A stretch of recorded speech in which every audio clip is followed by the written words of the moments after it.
OTT परीक्षा आपनकर 28 तारिख रे थिला किंतु आपनकर परिवर्तन हे कि 5 तारिख रे आपनकर हे गला।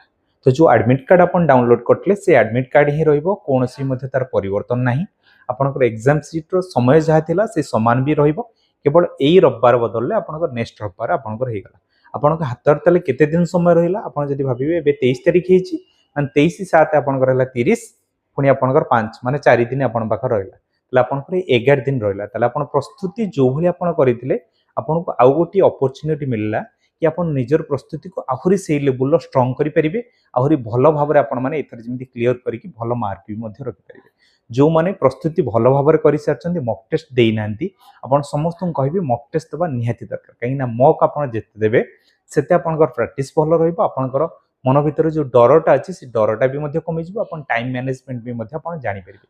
मन रखंतु जदि मॉक टेस्ट आपन दवा पे चाहतबे ताहले मो नंबर डी समस्त नोट डाउन करिवे मो नंबर आपन मो सहित जोगाजोग करिवे 8908 776233 ए नंबर माध्यम आपन मो सहित जोगाजोग करिवे जहा द्वारा म आपन कहि देबे आपन केमिति मॉक टेस्ट रा आपन प्रॉपर प्रिपरेशन करिवे।